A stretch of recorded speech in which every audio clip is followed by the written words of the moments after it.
30해를 살아온 내 집 현관 앞에서 나는 가방 하나를 든 채 서 있었습니다. 문은 안에서 잠겨 있었고 그 문을 잠근 사람은 다름 아닌 내가 배 아파 낳은 큰아들이었습니다. 72, 김말순. 그게 그날 아침 내 이름이었습니다. 나는 지금도 그 새벽의 공기를 잊지 못합니다. 손끝이 저릿할 만큼 차가웠던 바람, 입김이 하얗게 올라가던 조용한 골목, 그리고 문 안쪽에서 들려오던 며느리의 낮은 목소리. 어머니, 이제 저희도 저희 삶이 있잖아요. 그 한마디에 다리에 힘이 풀렸습니다.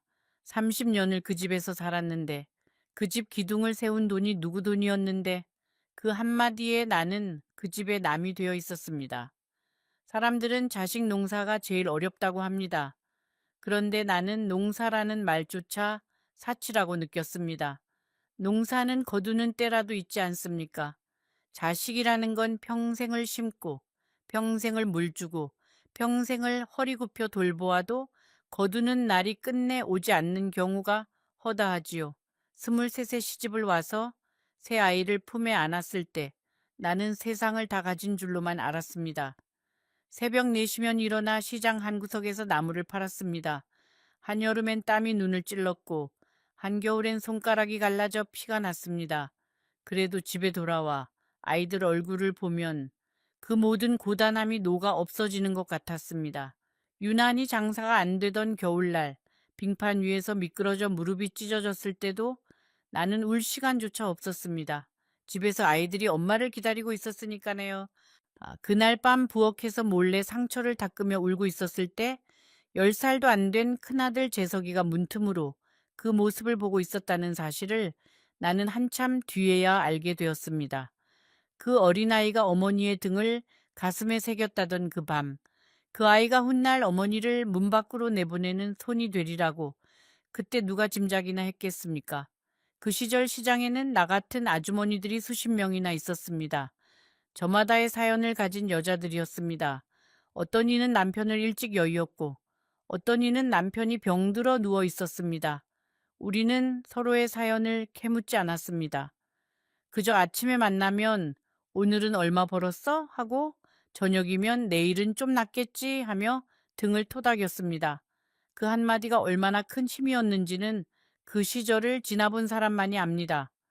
나보다 더 힘든 사람이 옆에서 웃고 있다는 것, 그 한 가지 사실이 나를 버티게 했습니다.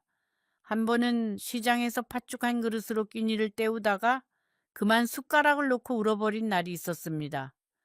그날은 남편이 떠난 지 꼭 100일이 되던 날이었습니다. 아이들 앞에서는 이를 악물고 참았지만 시장 골목 한 구석에서는 참을 수가 없었습니다. 옆에서 나무를 다듬던 이웃 아주머니가 말없이 다가와 내 등을 쓸어 주었습니다. 그녀는 아무것도 묻지 않았습니다. 그저 내 등이 진정될 때까지 묵묵히 손을 올려놓고 있었을 뿐입니다. 나는 그날 말을 걸지 않는 위로가 얼마나 큰 위로인지를 처음 알았습니다. 세상에는 말로 꺼내는 순간 오히려 더 아파지는 감정이 있으니까요. 예, 지금부터 여러분께 들려드릴 이야기는 단순히 슬픈 이야기가 아닙니다. 한 어머니가 어떻게 자기의 모든 것을 내어주고도 길 위에 서게 되었는지, 왜 가장 사랑했던 사람이 가장 낯선 사람이 되었는지, 그 모든 이야기가 이제 곧 펼쳐집니다. 혹시 여러분 곁에도 이런 어머니가 계신가요? 아니면은 여러분 자신이 지금 말순의 길을 걷고 계신가요? 댓글로 꼭 들려주세요. 오늘 이 이야기가 여러분의 마음을 스친다면 구독을 눌러 순자 할머니 곁에 오래 머물러 주세요. 이제 진짜 이야기는 여기서부터 시작됩니다. 남편은 내가 55이 되던 해에 병으로 떠났습니다. 아이들은 그때 아직 자리를 잡지 못한 나이였습니다. 장례를 치르고 돌아온 밤 나는 방문을 닫고 오래도록 울었습니다. 울면서도 머릿속엔 오직 한 생각뿐이었습니다. 이 아이들 내 손으로 기어이 다 키워야 한다. 그 다짐 하나로 나는 다음 날 아침에도 눈이 퉁퉁 부은 채 나물 바구니를 머리에 이었습니다. 시장 일이 끝나면 남의 집 빨래를 맡았고 밤에는 바느질감을 받아왔습니다. 손가락이 퉁퉁 붓도록 바늘을 쥐고 있다가 새벽에 그만 깜빡 잠이 들어 손가락을 찔린 적도 한두 번이 아니었습니다. 그런 밤이면 나는 피가 맺힌 손가락을 입에 물고 자고 있는 아이들의 얼굴을 오래도록 바라보았습니다. 조금만 더 버티자. 이 아이들이 자리 잡을 때까지만. 그 한마디를 마음속에서 수천 번 되뇌었습니다. 큰아들 재석이는 공부를 잘했습니다. 합격 통지서를 받아왔을 때 나는 그 종이 한 장을 붙잡고 웃다가 울었습니다.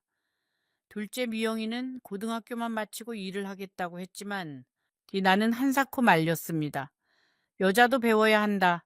엄마처럼 살면 안 된다. 그 말 하나로 미영이도 전문대를 마쳤습니다. 막내 재현이는 유난히 몸이 약했습니다.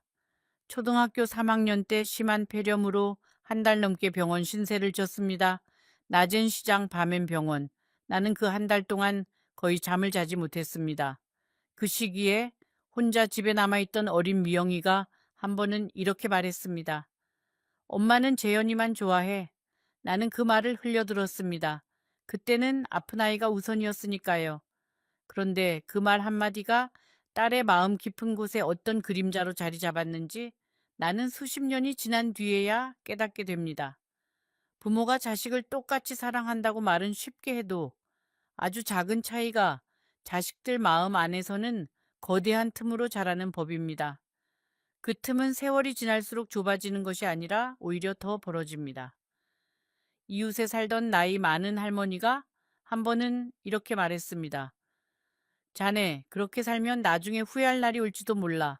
자식도 결국 자기 살 길 찾아가는 거야. 나는 그 말에 웃기만 했습니다. 어머니, 저는 제 몸이 망가져도 괜찮아요. 우리 애들만 잘 크면요.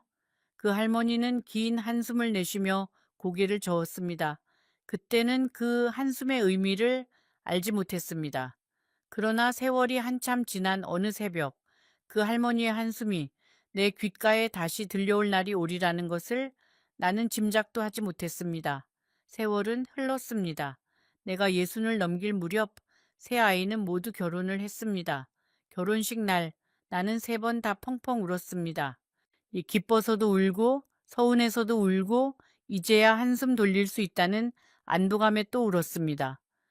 문제는 바로 그 한숨 돌린다는 말이었습니다. 나는 이제야 비로소 내 인생을 조금 살 수 있을 거라 믿었습니다. 작은 방 한 칸에 앉아 따뜻한 차 한 잔 마시며 창밖을 내다보는 그런 평범한 노후를 꿈꿨습니다. 그런데 어느 날 큰아들이 찾아와 말했습니다. 어머니, 저희가 집을 사려고 하는데 어머니 명의로 된 집을 제 이름으로 돌려주시면 안 될까요? 대출이 더 잘 나와서요. 어머니는 저희랑 같이 살면 되잖아요. 며느리도 옆에서 고개를 끄덕였습니다. 어머님, 저희가 잘 모실게요. 걱정 마세요. 그 잘 모시겠다는 말이 지금도 내 귓가에 가끔 맴돕니다. 사람의 약속 중에서 가장 쉽게 나오고 가장 쉽게 잊혀지는 말. 나는 그때 그 말의 가벼움을 알지 못했습니다. 은행 직원이 서류를 건네며 한 번 더 확인했습니다. 어머님, 정말 이대로 진행하시겠어요? 한 번 넘어간 명의는 되돌리기 쉽지 않아요. 낯선 사람이 오히려 나를 더 걱정해주는 그 순간이 이상하게 서글펐습니다. 그런데 옆에 앉아있던 아들이 나를 재촉했습니다. 어머니, 빨리 끝냅시다. 도장이 종이 위에 눌리는 쿵 소리가 내 가슴 속에서는 천둥 소리처럼 울렸습니다. 집으로 돌아오는 길에 아들은 웃고 있었습니다. 어머니, 이 은혜는 평생 잊지 않을게요. 그 평생이라는 단어가 얼마나 가벼운 말이었는지 나는 그날은 알지 못했습니다. 그날 밤 나는 방에 들어가 통장을 꺼내 오래도록 바라보았습니다. 내 이름 석자가 적혀 있던 그 통장이 이제는 아무 의미가 없는 종이가 되어 있었습니다. 평생을 모은 돈이 다른 이름으로 넘어가는 순간 나는 비로소 내가 얼마나 많은 것을 이 한 장의 종이에 의지하고 살았는지 깨달았습니다. 사람들은 돈이 전부가 아니라고 말하지요. 맞는 말입니다. 돈이 전부는 아닙니다. 그러나 돈이 없는 어머니는 집 안에서도 발언권을 잃습니다. 돈이 없는 어머니는 식탁 위에서도 목소리가 작아집니다. 돈이 없는 어머니는 결국 구석방 손님이 되는 것입니다. 나는 그날 밤 오래된 일기장을 꺼내 한 문장을 적어 두었습니다. 오늘 나는 내 이름을 잃었다. 그리고 그 아래에 작은 글씨로 덧붙였습니다. 그러나 아들은 웃었다. 그래서 나도 웃었다. 그 문장을 쓰고 나서 한참을 바라보다가 결국 그 페이지를 찢어버렸습니다. 너무 서러운 문장이어서 내가 스스로에게 그 문장을 보여주고 싶지 않았기 때문입니다. 어머니라는 존재는 이상합니다. 자기가 아프면서도 그 아픔을 기록조차 허락하지 않으려 합니다. 기록이 남으면 그 아픔이 진짜가 되어 버릴 것 같아서 아픔이 진짜가 되는 순간 자식이 잘못한 사람이 되어 버리니까요. 어머니는 마지막까지 자식을 잘못한 사람으로 만들고 싶지 않은 것입니다. 여러분, 잠깐만요. 이 이야기를 들으시면서 혹시 한숨이 나오셨나요? 아니면 어머니, 그러시면 안 돼요 하는 말이 저절로 나오셨나요? 괜찮습니다. 그게 바로 사람의 마음이고, 그게 바로 우리가 이 이야기를 끝까지 들어야 하는 이유입니다. 조금만 더 기다려 주세요. 곧 말순이의 인생에서 가장 잔인한 겨울이 찾아올 테니까요.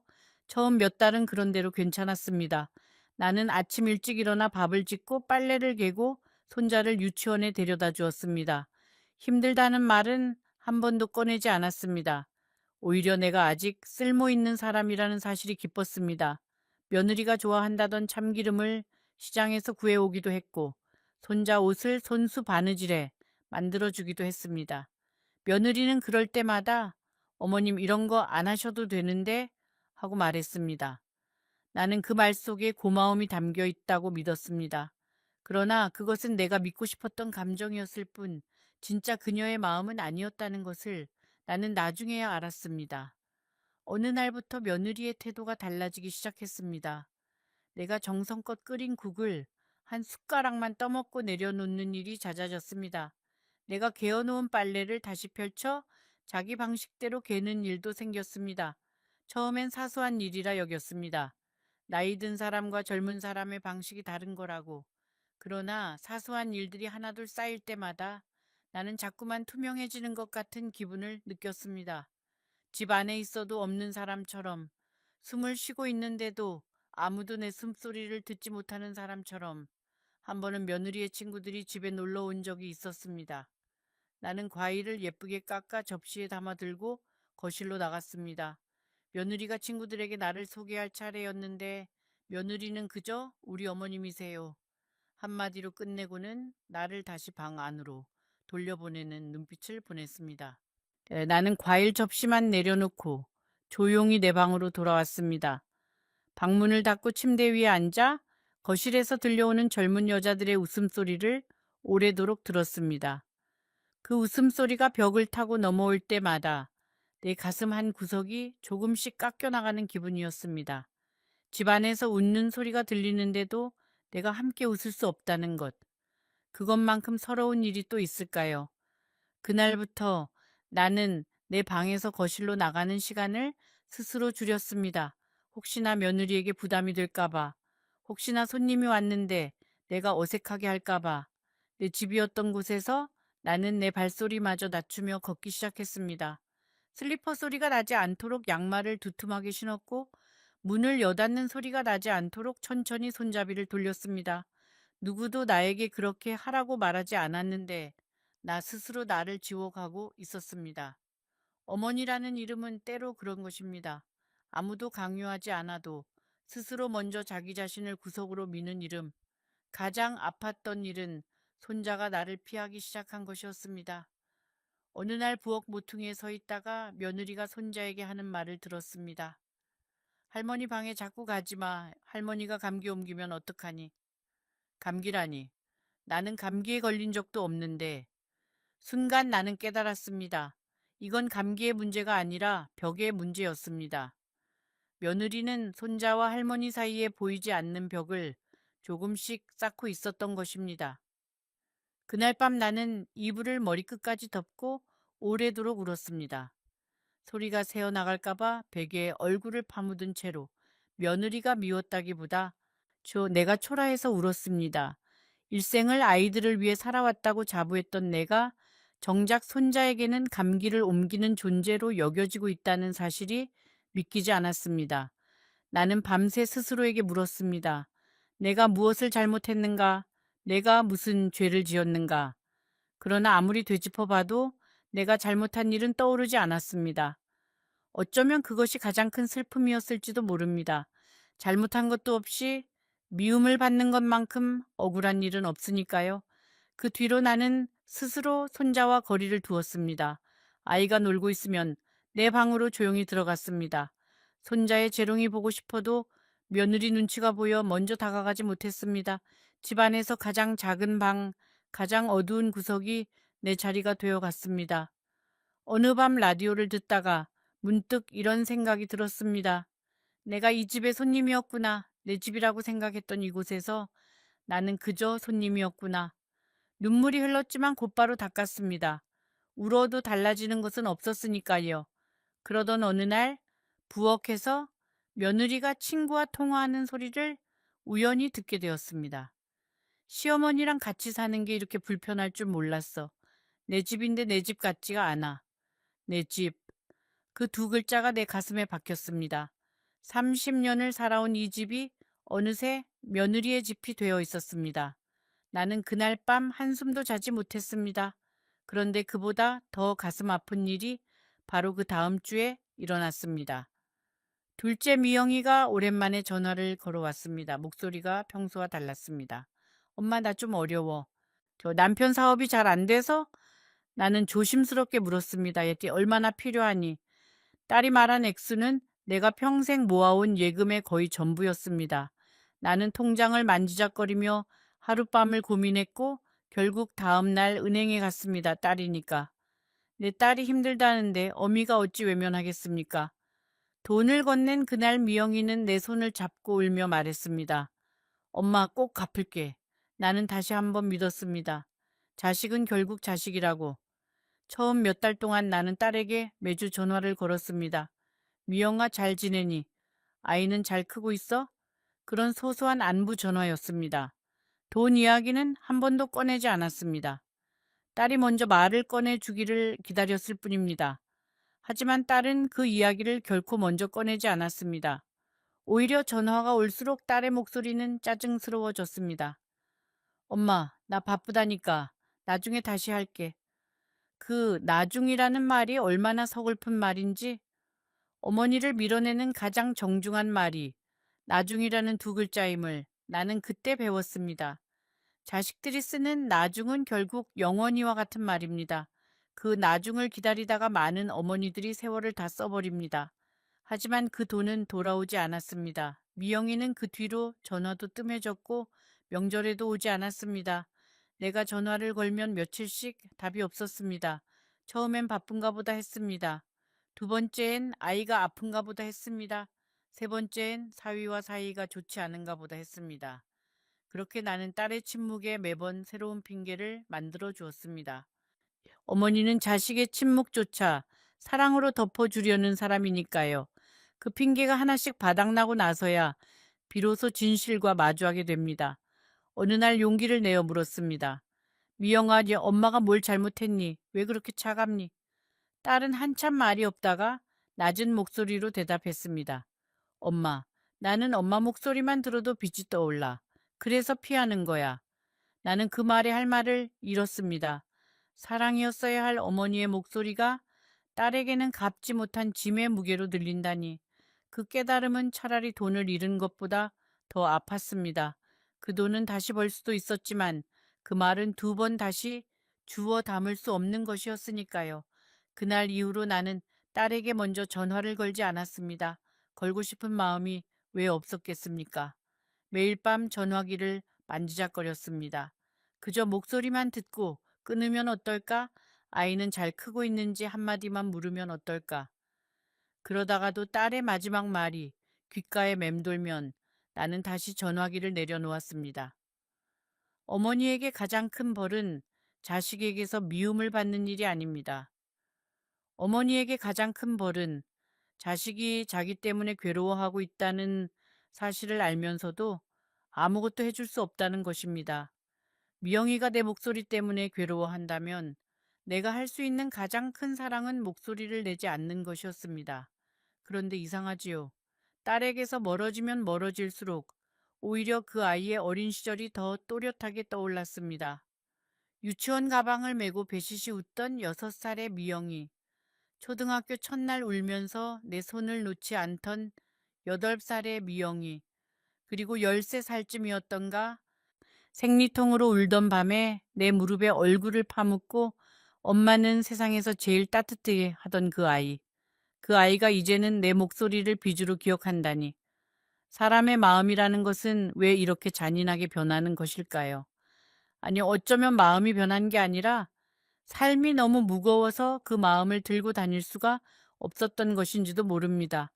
막내 재현이는 또 달랐습니다. 결혼한 지 얼마 안 돼요. 말했습니다. 엄마, 작은 가게라도 차리면 성공할 자신 있어. 나는 남은 돈을 털어 막내에게 주었습니다. 막내는 정말 작은 분식집을 열었습니다. 처음엔 제법 잘 되는 듯 했는데 1년도 안 되어 가게는 문을 닫았습니다. 막내는 그 뒤로 나를 피했습니다. 어머니 얼굴을 볼 면목이 없다는 이유였습니다. 나는 막내의 그 면목 없음이 이해되면서도 야속했습니다. 면목이 없다는 것은 결국 자기 자존심을 지키겠다는 말이니까요. 어머니의 마음보다 자기 자존심이 먼저인 자식, 그것이 막내의 선택이었습니다.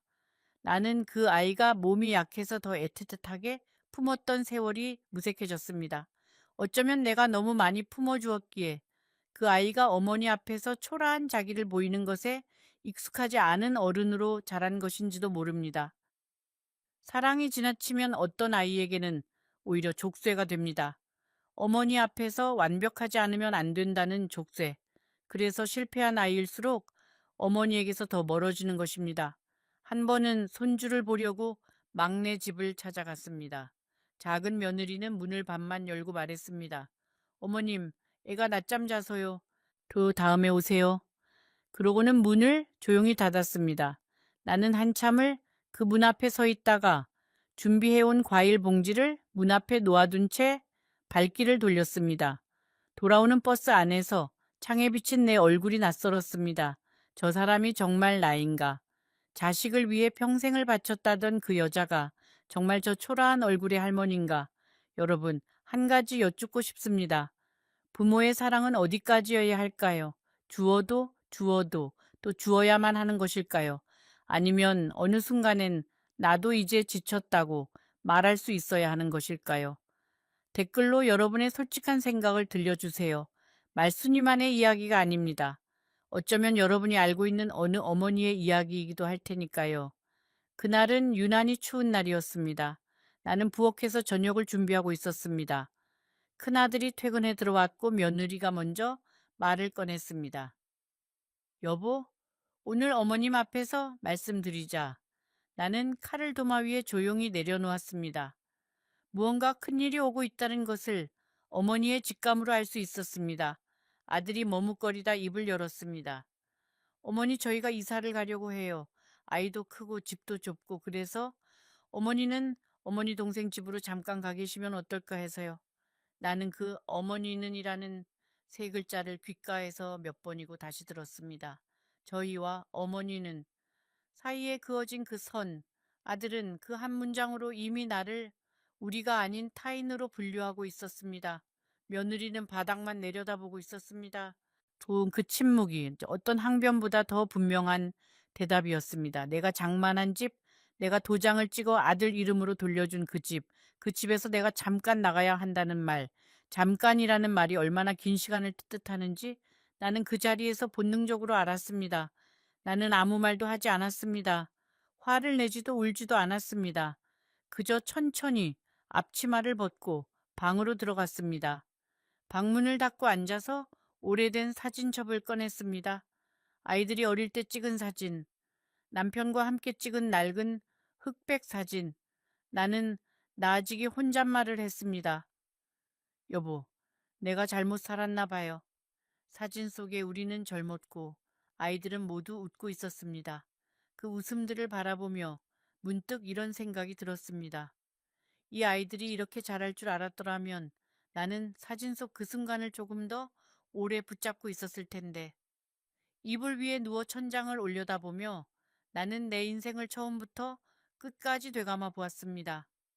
23세 시집 온 날부터 오늘 이 순간까지 수많은 장면들이 필름처럼 스쳐 지나갔습니다. 그 장면들 속에 언제나 누군가를 위해 움직이는 내가 있었습니다. 남편을 위해, 아이들을 위해, 손자를 위해. 그런데 그 어떤 장면에도 자기 자신을 위해 사는 말수는 단 한 번도 없었습니다. 나는 나 자신을 위해 무엇을 했던가?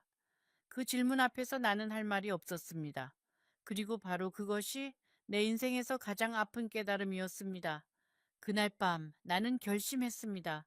동생 집으로 가지 않겠다고. 동생에게도 동생의 삶이 있고 자신이 다시 누군가의 짐이 될 수는 없다고. 나는 짐을 정리했습니다. 큰 짐은 두고 꼭 필요한 것만 작은 가방에 담았습니다. 옷 몇 벌, 사진첩, 그리고 남편이 남긴 낡은 손목시계. 그게 전부였습니다. 아직 아무도 깨지 않은 새벽. 나는 조용히 현관문을 열고 밖으로 나왔습니다.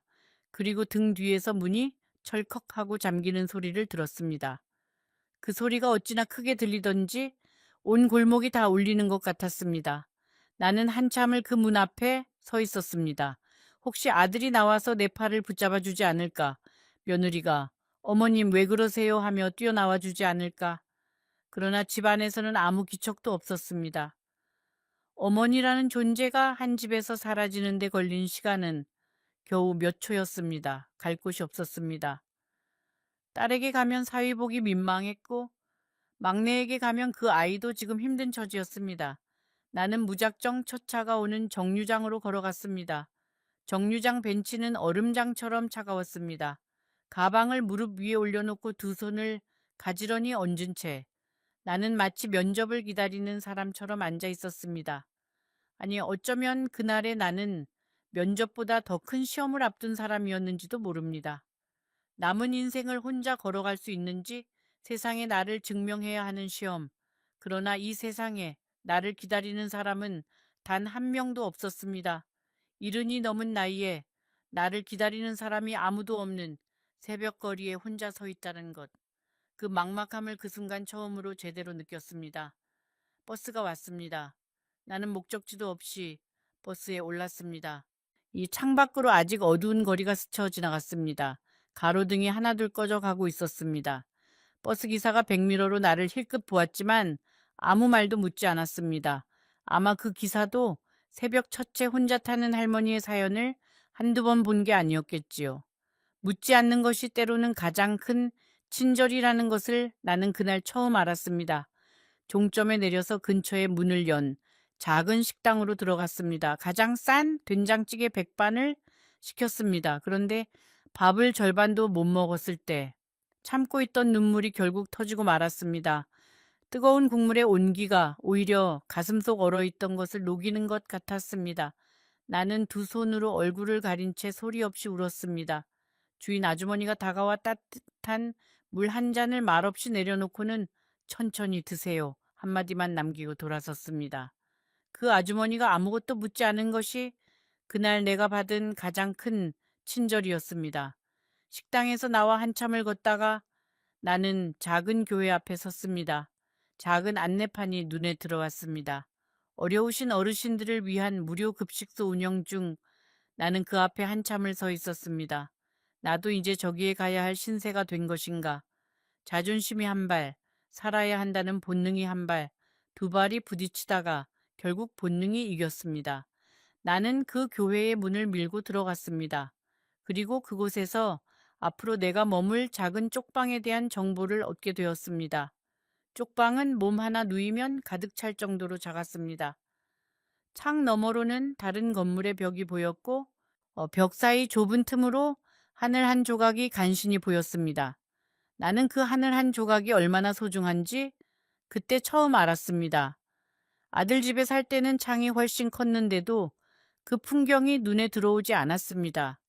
마음이 불편한 집에서는 창밖에 하늘도 보이지 않는 법이니까요.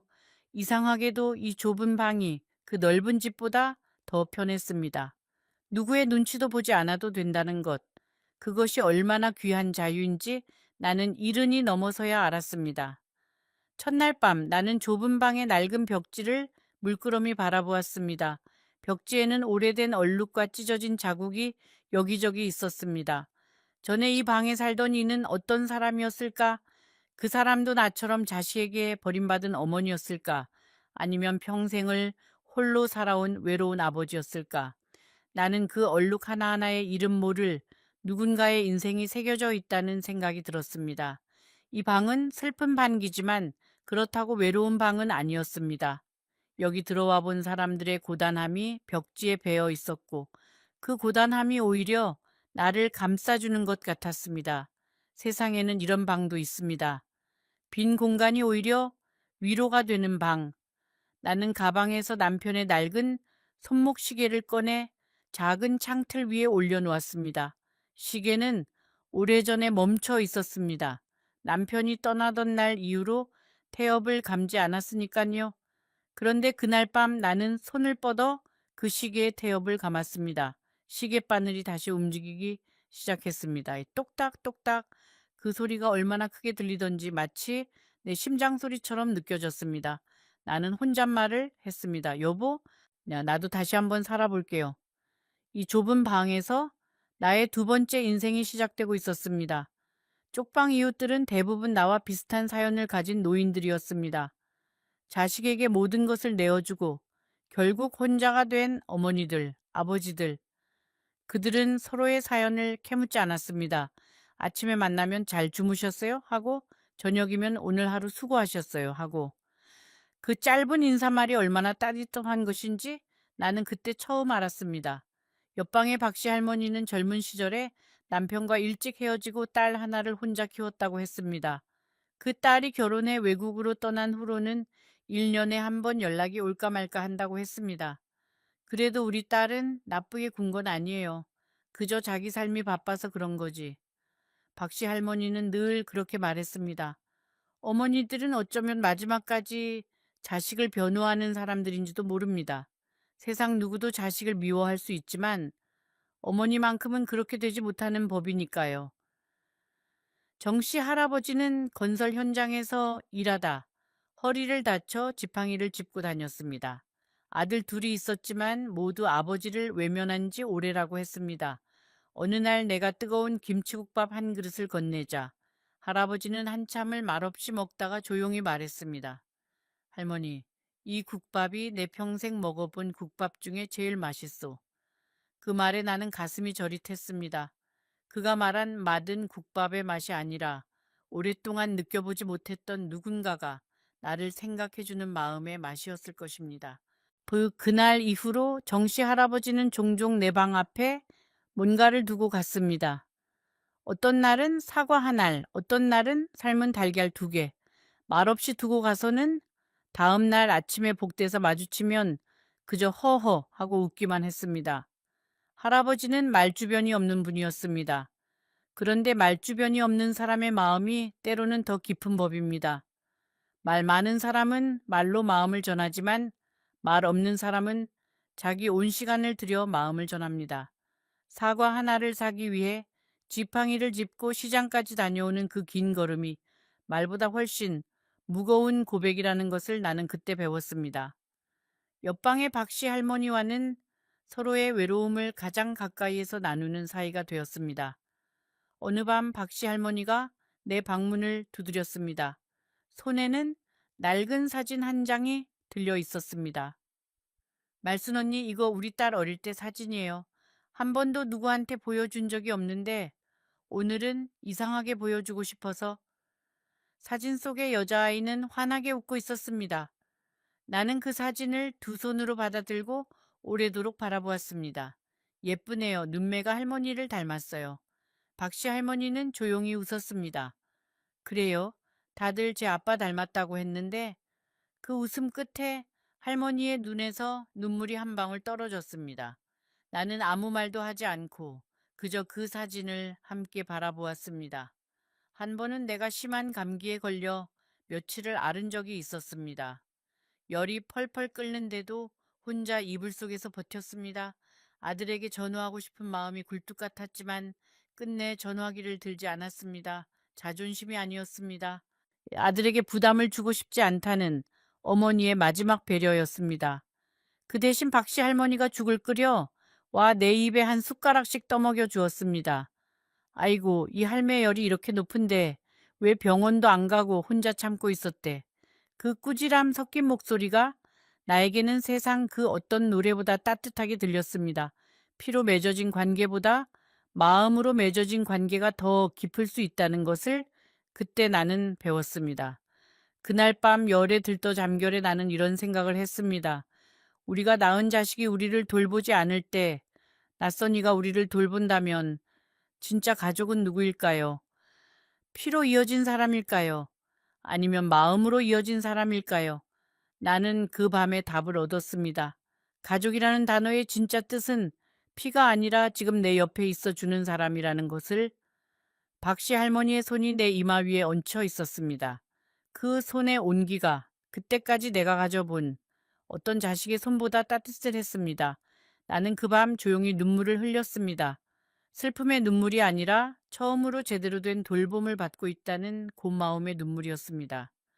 봄이 오고 여름이 지나고 다시 가을이 왔습니다. 나는 그쪽 방에서 1년을 살았습니다.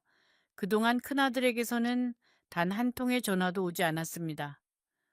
딸에게서도 막내에게서도 마찬가지였습니다. 처음엔 전화기를 자주 확인했습니다. 혹시나 하는 마음으로. 그러다 어느 순간부터는 전화기를 쳐다보지 않게 되었습니다. 기다림이 가장 사람을 지치게 한다는 걸 나는 그때 배웠습니다. 기대를 내려놓는 일은 사랑을 내려놓는 일보다 더 어려운 일이었습니다. 어느 날 급식소에서 봉사하는 한 젊은 여성이 나에게 말을 걸었습니다. 이름은 지혜였습니다. 30대 중반의 사회복지사였고 주말이면 급식소에서 자원봉사를 한다고 했습니다. 한 번은 내가 물었습니다. 아가씨는 왜 이런 일을 해요? 지혜 씨는 잠시 망설이다가 이렇게 대답했습니다. 사실은요, 어머니. 저도 어릴 때 어머니를 여의었어요. 여기 오시는 어머니들을 보면 제 엄마 생각이 나요. 예, 엄마가 살아계셨으면 지금쯤 저런 모습이셨을 텐데 하고요. 나는 그 말에 가슴이 먹먹해졌습니다. 세상에는 어머니가 있어도 외로운 사람이 있고 어머니가 없어서 외로운 사람이 있습니다. 그 두 가지 외로움이 서로 만나 따뜻함을 나눌 수 있다는 것. 그것이 바로 사람이 살아가는 방식이구나 하고 생각했습니다. 지혜 씨는 그 뒤로 자주 나를 찾아왔습니다. 주말마다 급식소에 들를 때면 내 쪽방에 들러 잠깐씩 앉았다 갔습니다. 어떤 날은 반찬 한 가지를 가지고 왔고 어떤 날은 그저 손만 잡고 앉아 있다 갔습니다. 지혜 씨가 있는 동안에는 이 좁은 방이 이상하게도 따뜻해졌습니다. 사람의 온기라는 것이 그런 것이었습니다. 말이 없어도 느껴지는 것. 한 번은 지혜 씨가 이런 말을 했습니다. 어머니, 저는 어머니한테 제 엄마를 보내고 있어요. 나는 그 말이 무슨 뜻인지 알지 못했습니다. 지혜 씨는 조용히 덧붙였습니다. 엄마가 살아 계셨다면 제가 드렸을 사랑을 어머니께 드리는 거예요. 엄마는 받지 못했지만 어머니는 받아주실 수 있잖아요. 나는 그 말을 듣고 오랫동안 아무 말도 하지 못했습니다. 그날 밤 나는 혼자 누워 생각했습니다. 내가 자식들에게 주고 싶었던 사랑은 결국 다른 누군가에게 가 있었구나. 그리고 내가 받지 못한 자식들의 사랑은 지혜 씨 같은 사람에게서 온 것이었구나. 사랑은 이렇게 돌고 도는 것이었습니다. 내가 준 사랑은 엉뚱한 곳에서 다시 돌아왔고, 내가 받지 못한 사랑은 또 다른 엉뚱한 곳으로 흘러갔습니다. 그러니 사랑이라는 것을 너무 한 곳에만 붙잡아 두지 말라고 누군가 그렇게 말해주는 것 같았습니다. 사랑은 물과 같아서 흐르도록 두어야 한다는 것을. 어느 날 지혜 씨는 나에게 작은 수첩 하나를 건넸습니다. 어머니, 말로 못하는 이야기를 종이 위에 쓰면 마음이 조금은 가벼워질 거예요.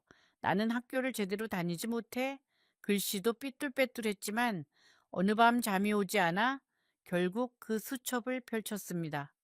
첫 페이지에 나는 이렇게 썼습니다. 나는 오늘도 살았다. 단지 그 한 문장이었습니다. 그 한 문장을 쓰고 나서 한참을 멍하니 수첩을 바라보았습니다. 그 6글자가 왜 그리 무겁게 느껴졌는지 모르겠습니다. 어쩌면 그 6글자는 내가 나에게 처음으로 건넨 격려의 말이었는지도 모릅니다. 평생 남편에게, 아이들에게, 손자에게 따뜻한 말을 건넸지만 정작 나 자신에게는 한마디도 건네지 못했던 나. 그런 내가 처음으로 나에게 살았다고 말해준 순간, 그 순간이 내 인생에서 가장 조용하지만 가장 큰 혁명이었습니다. 살았다. 오늘도 살았다. 그 말을 입 밖으로 소리내어 중얼거리자 마음속 어딘가에서 작은 불씨가 살아나는 것 같았습니다. 수십 년 동안 꺼져 있었던 불씨가. 다음 날엔 박씨 할매가 떡을 나눠주었다. 고마웠다라고 썼습니다. 그 다음 날엔 창밖에 비둘기가 앉아 있었다. 친구 같았다라고 썼습니다. 그리고 어느 밤엔 이렇게 적었습니다. 재석이가 보고 싶다. 그러나 나는 먼저 전화하지 않을 것이다. 미영이에게 주었던 그 돈이 나를 아프게 한다. 하지만 괜찮다. 재현이 어디에 있든 잘 살아라. 그것이 엄마의 마지막 바람이다. 그 짧은 문장들 안에 내가 평생 입 밖으로 꺼내지 못했던 말들이 스며들어 있었습니다. 나는 그 수첩을 매일 밤 펼쳤습니다. 때로는 단 한 줄만 쓰고 덮었고, 때로는 여러 페이지를 가득 채우기도 했습니다. 수첩은 내 유일한 청자였습니다. 아무것도 묻지 않고, 아무것도 판단하지 않고, 그저 내 말을 받아주는 하얀 종이, 그 종이의 말을 하면서 나는 천천히 나 자신과 화해하는 법을 배워갔습니다. 한 달쯤 지났을 때 나는 문득 깨달았습니다. 나는 지금까지 한 번도 나 자신과 이야기해 본 적이 없었구나. 나는 남편과 이야기하고 아이들과 이야기하고 이웃과 이야기했지만 나 자신에게는 단 한 번도 제대로 말을 걸어본 적이 없었구나. 그 사실이 문득 서글펐지만 동시에 위안이 되었습니다. 아직 늦지 않았으니까요. 지혜 씨는 나를 설득해 작은 모임에 데리고 갔습니다. 비슷한 처지에 어르신 10명쯤이 모여 있었습니다. 그들은 각자의 이야기를 조심스럽게 꺼냈습니다. 한 할아버지가 말했습니다. 나는 아들에게 집을 주고 사업 미천까지 대줬어요. 그런데 사업이 망하니까 아들이 나를 더 미워하더라고요. 자기 인생이 망가진 게 내 탓인 것처럼. 또 다른 할머니가 말했습니다. 나는 자식이 셋이나 있는데 명절에 전화 한 통 받기가 하늘의 별 따기예요. 첫째는 둘째한테 미루고 둘째는 셋째한테 미루고 셋째는 바쁘다고 해요. 셋이 있으면 뭐 하나요? 없는 것만 못해요. 그 말끝은 떨리고 있었습니다. 나는 그 할머니의 손을 조용히 잡아주었습니다. 말은 하지 않았지만 손의 온기가 서로에게 충분한 위로가 되었습니다. 그 방에는 또 한 분의 할머니가 계셨습니다. 마음씨가 맑고 목소리가 작은 분이었습니다. 그녀는 나직이 말했습니다. 저는 평생을 며느리 눈치 보며 살았어요. 며느리가 웃으면 저도 웃고, 며느리가 찌푸리면 저도 찌푸리고, 어느 날 문득 생각해 보니 제가 언제 진짜 제 마음으로 웃었는지 기억이 안 나더라고요. 그 말에 나는 가슴이 내려앉는 것 같았습니다. 나 역시 그런 적이 있었기 때문입니다. 며느리의 표정 하나에 내 하루의 기분이 좌지우지되던 시절, 아이의 표정 하나에 내 마음이 춤을 추던 시절, 내가 언제 진짜 내 마음으로 웃었는지 나 역시 잘 기억나지 않았습니다. 자식을 낳는 순간부터 어머니의 감정은 자기 것이 아니게 됩니다. 자식의 감정에 맞춰 춤을 추는 인형이 되고 마는 것이지요. 그리고 젊은 편에 속하는 한 할머니가 말했습니다. 저는 그래도 자식 원망은 안 해요. 원망하면 제 마음이 더 무거워지니까요. 자식이 잘못한 만큼 저도 잘못한 게 있겠지. 너니 하고 넘겨요. 그녀의 말을 들으며 어떤 이들은 고개를 끄덕였고 어떤 이들은 고개를 저었습니다.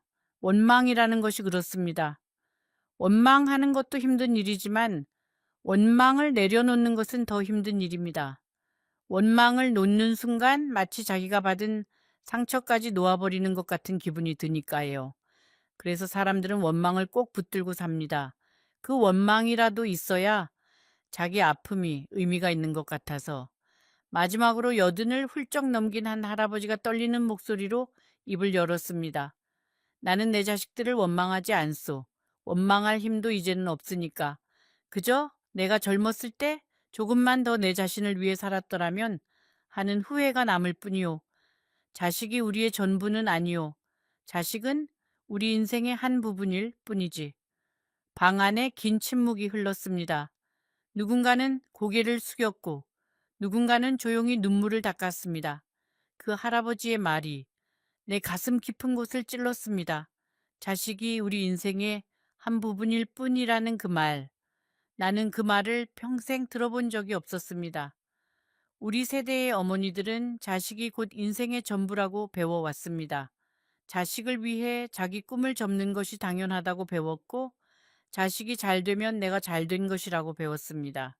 그런데 그 80 넘은 할아버지의 말 한마디가 평생 내가 붙잡고 있던 그 믿음을 흔들었습니다.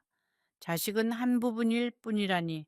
그렇다면 나머지 부분은 무엇이었을까요? 나는 그 나머지 부분을 단 한 번도 살지 못한 채 인생의 대부분을 흘려보낸 것이었습니다. 그 사실이 뒤늦게 얼마나 서러웠는지 모릅니다. 그 모임을 다녀오며 나는 깨달았습니다. 이건 나만의 이야기가 아니었구나. 나만 어리석었던 게 아니었구나. 그리고 이 아픔은 말하지 않으면 혼자서 썩어 들어가는 것이었구나. 돌아오는 길에 나는 오랜만에 밤하늘을 올려다보았습니다. 별이 몇 개 반짝이고 있었습니다. 예전에 어린 재현이가 엄마, 저 별 이름이 뭐야? 하고 묻던 목소리가 귓가에 맴돌았습니다. 살아가면서 우리는 얼마나 많은 것들을 놓치고 사는 것일까요? 하늘 한 번 올려다볼 여유도 없이 발밑만 보고 걸어가느라 우리가 놓친 풍경들이 얼마나 많았을까요? 그 모임 이후로 나는 조금씩 달라졌습니다. 여전히 쪽방에 살았지만 표정이 밝아졌습니다. 이웃들에게 반찬을 나누기도 하고 봉사활동에도 조금씩 나갔습니다. 나보다 더 힘든 이웃들을 보며 내 삶에도 아직 할 일이 남아있음을 느꼈습니다. 그러던 어느 날 전혀 예상치 못한 일이 일어났습니다. 큰아들 재석에게서 전화가 온 것입니다. 1년 하고도 몇 달 만이었습니다. 나는 전화기를 한참 바라보다가 겨우 통화 버튼을 눌렀습니다. 여보세요? 저쪽에서 떨리는 목소리가 들렸습니다. 엄마, 저예요. 나는 아무 말도 하지 않았습니다. 그 침묵은 오래 이어졌습니다.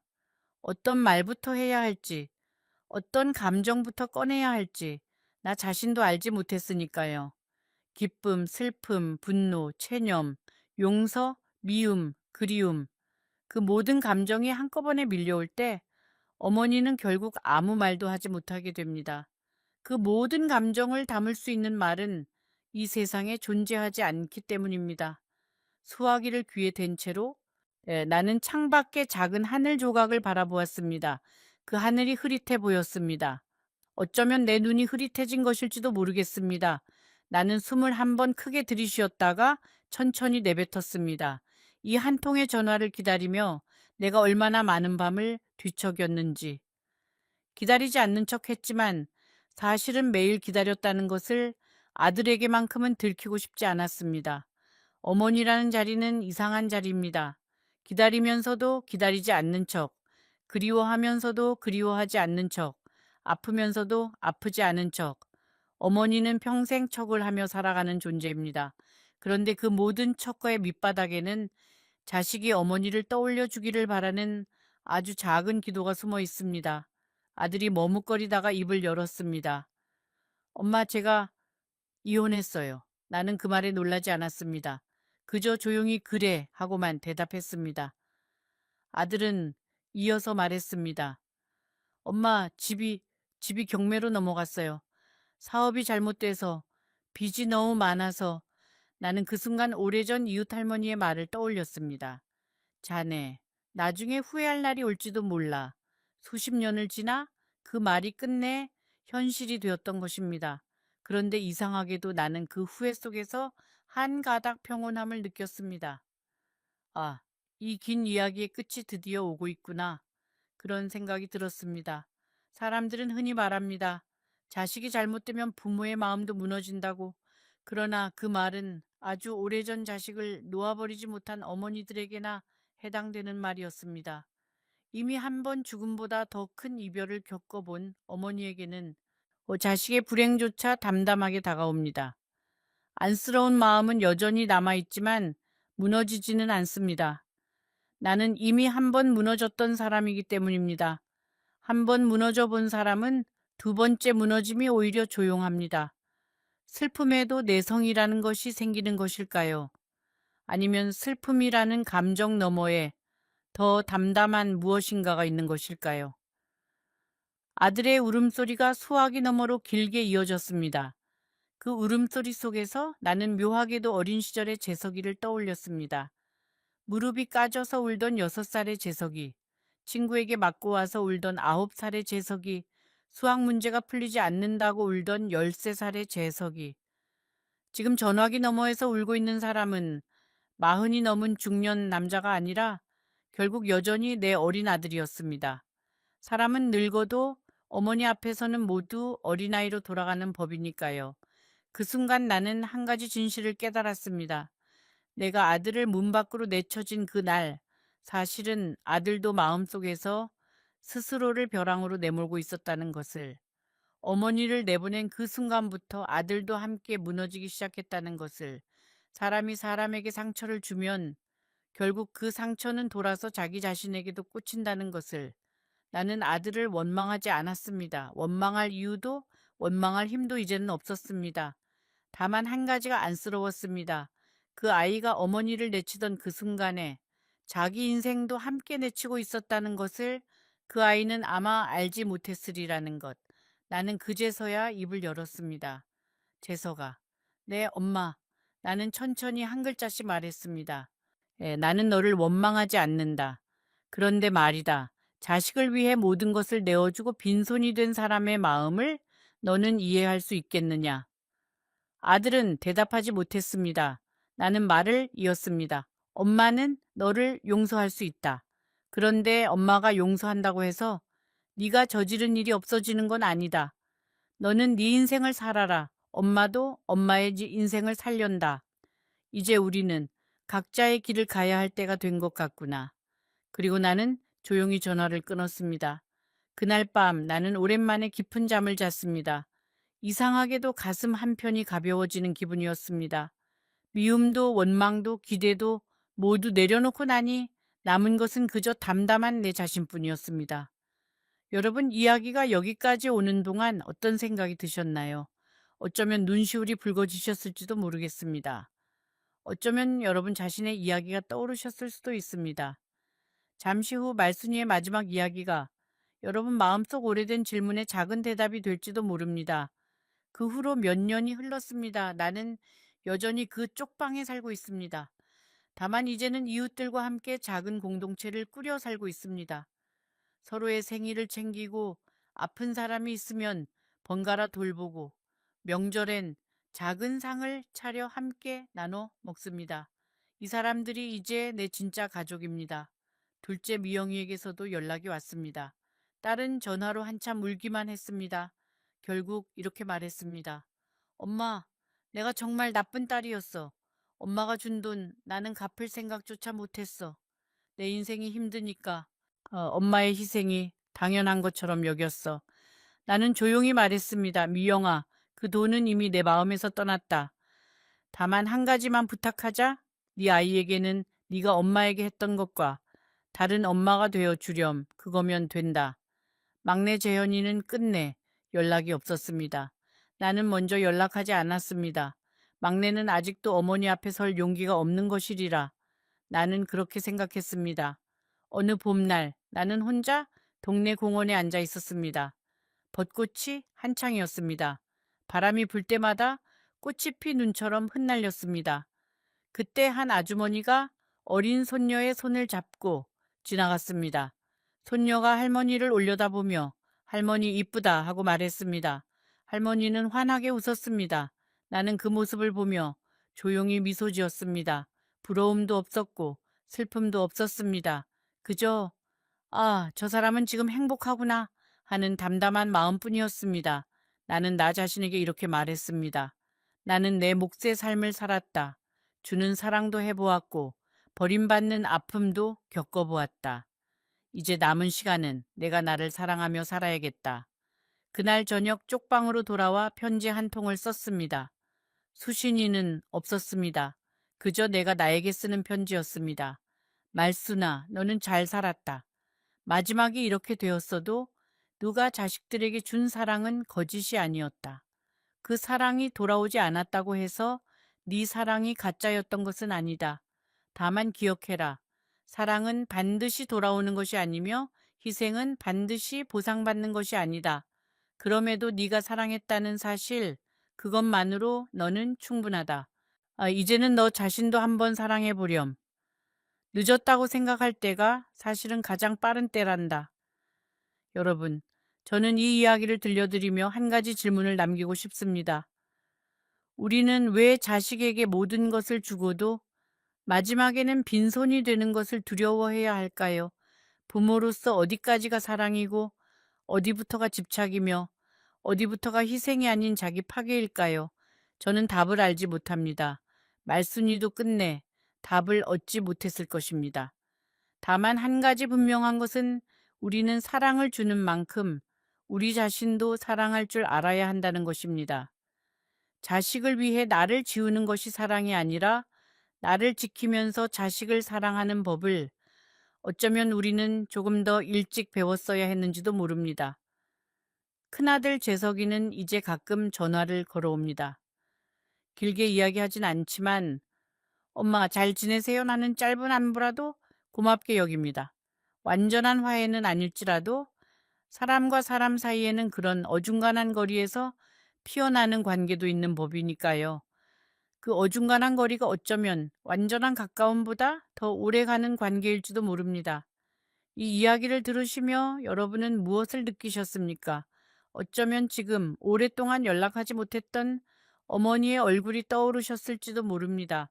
아니면 여러분 자신이 훗날 말순이처럼 되지 않을까 하는 두려움이 스쳤을지도 모릅니다. 그 어떤 감정이든 외면하지 마세요. 그 감정이야말로 우리가 아직 사랑할 수 있다는 증거이니까요. 이 이야기가 여러분의 마음에 작은 울림이 되었다면 순자 할머니의 다른 이야기에도 함께 해주세요. 구독을 눌러주시면 저는 또 다른 누군가의 숨겨진 인생 이야기를 가지고 여러분을 찾아오겠습니다. 그리고 이 이야기가 여러분의 가슴을 흔들었다면 지금 화면에 보이는 다음 영상을 꼭 봐주세요.